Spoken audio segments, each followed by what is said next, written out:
Hey guys, it's Stephen here, back with another episode of 5 Things That We Learned. And this time I'm turning my eye to Manchester City's 1-0 victory over Olympiacos. A game which of course secured our path into the last 16 of the Champions League. A very welcome victory actually, given everything going at the moment. Was it a classic? Probably not. Was there loads of kind of new things learned? Probably not. Am I going to try and find something to talk about anyway? You're damn right I'm going to do that. And there is actually some things. I'm probably playing it down a little bit too much there. There were some things of note last night, so I'm going to go through all those and talk about things that I personally thought were interesting from this game. Obviously, this is no way, this is definitely not an exhaustive sweep of last night's game. Just little things that I thought were notable. I'm going to start with one where I think we'd all agree, and I did some good twittering last night on this subject. Play Mr. Philip Walter Foden. It's dead simple, Pep. It really is simple. Pep, if you're somehow watching this, firstly, I hope you're good. Hello, welcome to the channel.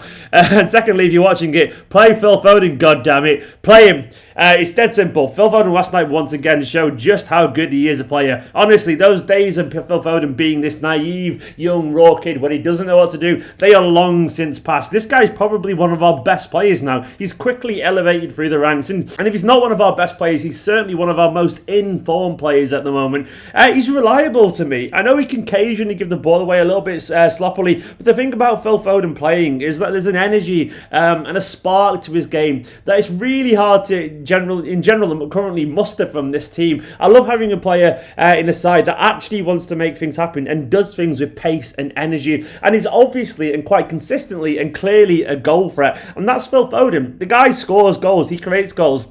I did a video for one of the people I do like guests on channels every now and then. I think it was at 880 Sport, when I said Phil Foden could be a 15 goal a season player, and I got absolutely ridiculed in the comments. And I think it's pretty obvious that I'm 100% right. I know that sounds really arrogant, but I'm really obviously right. The guy just knows how to score. I think he's scored 6 goals in all competitions so far this season. And I don't see any reason why. Is that right? I'm going to presume it's right. Correct me if I'm wrong. He scored 2 for England. I think he scored 4 for Man City.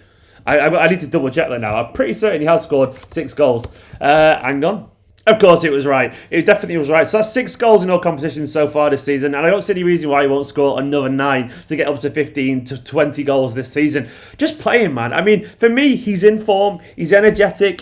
I like the fact that he started on the left as well, so he could drift into those channels with Mendy overlapping. And he's one of the ones that I think should be in that undroppable group of players. Certain players currently feel like they can never really get out of the team unless Guardiola wants them out of the team for resting purposes, and that's obviously Ederson. Kyle Walker seems to be always there, Diaz and Laporte of course, but Ederson, Kyle Walker, the notable ones, and Sterling and Kevin De Bruyne, they will play every single week basically. And I think Foden should be in that group. I don't care where he plays, play him in midfield, play him left wing, play him right wing, but all I care about is that he's on the pitch, because at the moment Phil Foden is our most creative player, bar absolutely none. So play the guy, Guardiola. It really is that simple. Next, rock solid Stones. That's a relatively shit pun, isn't it? But I'm going to run with it.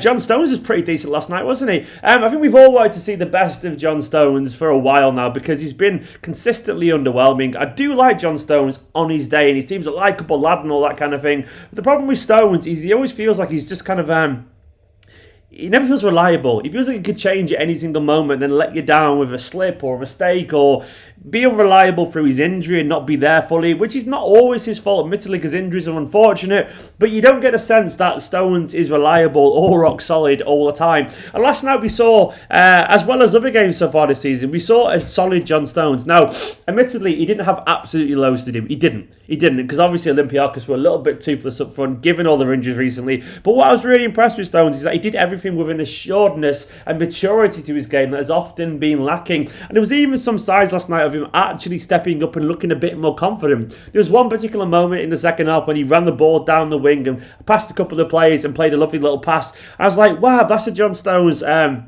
that we signed, the one who was confident taking the ball out of defence, and he's been a little bit hesitant to do that in recent years, and it was nice to see. Now, I'm obviously not going to get carried away and say he's back and all that kind of stuff, but it does feel like the added pressure and the added quality around him has so far made a difference, and I think Guardiola has even put down the challenge to Stones by signing these players, and obviously by putting Garcia ahead of him for a while. I think Guardiola knows that John Stones needs these challenges. I mean, if you look at the players he was playing alongside last season compared to the ones he's playing alongside this season, season. I love Fernandinho, but he was never a quality centre-back in my personal opinion. Then Garcia doesn't have the leadership or the strength or the pace or the reliability, and Otamendi is Otamendi. Obviously, the port every now and then, but largely he was playing alongside the reserves who weren't that good. Now it's Diaz, Laporte, or Ake. Genuinely such a step up. Obviously, he's played alongside Garcia too, but now he's a massive step up, and it looks like it's rubbing off on him pretty well. On to the third point, and I wanted to talk about Bernardo Silva. Now, contrary to most people, I actually thought Bernardo Silva was pretty decent last night. Now, I'm not saying he was anything more than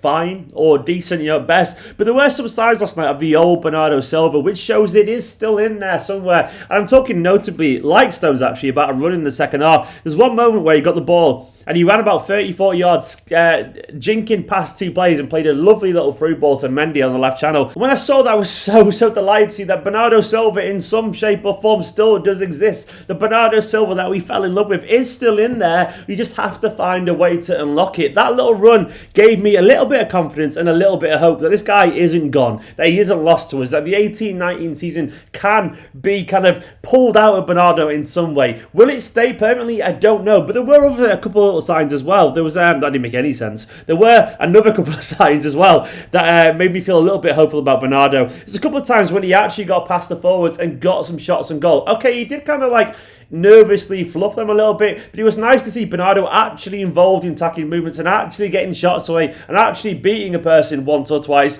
as opposed to recently when he's just kind of been there and been a little bit of a passenger and not really done anything interesting. Now, obviously, there's a long way to go for Bernardo to get that reliability back, but it was just good to see that a glimmer of the old Bernardo Silva is there. He still can shine. Fingers crossed we can find a way to get that out of him permanently. Fourthly, there was a bit of whiff last night. No, I'm not saying it was a game changer or anything like that, but we did actually have a bit of whiff last night.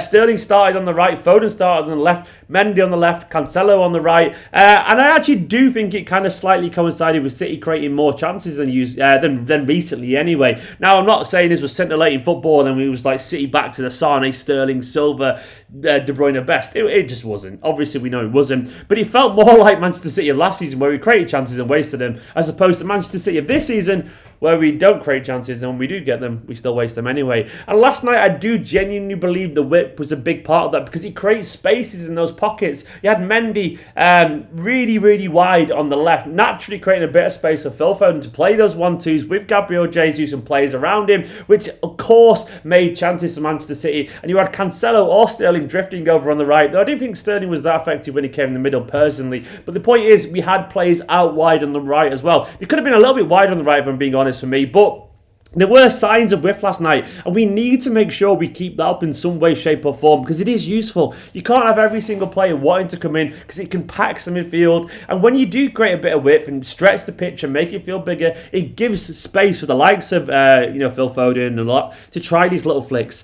And it was flicks and 1-2s and movement that created the goal last night. Lovely little intricate play between Gabriel Jesus, Sterling and Foden, because the pitch was a little bit more stretched. More of that, please, Mr. Pep Guardiola, because it definitely is needed. Fifth, we still, I guess we didn't learn this, I'm not sure why it's there, but it's there anyway. We are still very wasteful in front of goal. Last night, I actually felt like we were wasting chances, which I guess is kind of refreshing, as opposed to, when we just don't really get chances. It was good to see that we actually create chances, but we are wasteful, and we do need to find a way to change that. That's very much Manchester City, and it does feel like we need a big, brutal striker. What we'd all give for someone like Erling Haaland to come in and bang away 40 goals a season. A striker that will put it away if he goes through and goal, like someone like Kane. Maybe Aguero coming back on the pitch.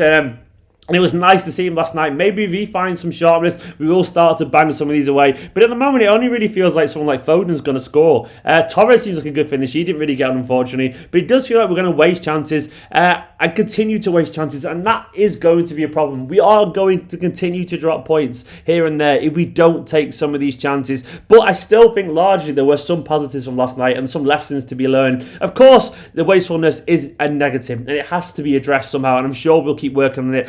But unfortunately, scoring chances is a lot about confidence. Obviously, there's a natural ability to it as well. But confident players score more goals. They don't think twice. At the moment, City aren't a confident team. So we need to maybe grind out some wins. Maybe as well, one or two players need to score a good goal for themselves individually to get that confidence again in front of goal. But either way, It's a problem that we need to fix. We need to start scoring goals. I know that's very much football 101. It's very much from the David Moyes book of thingy. We need to be better at passing, goal scoring and defending. But hopefully we will get there. Anyway, guys, that's 5 things that I personally took from the game last night. Even though it wasn't a classic, it was perfectly fine. And there were some good moments to learn from this game. And I'm going to look at the positives here because I don't see any reason why not to. Let me know down in the comments what you made of the game. Don't forget to hit the like button as well. Just give this video a like. It helps support the channel. Just bang my knuckles by accident. And make sure to hit the subscribe button as well if you don't mind. Let me know your thoughts down in the comments. Go and check out the match reaction from last night, and I'll see you tomorrow for another video.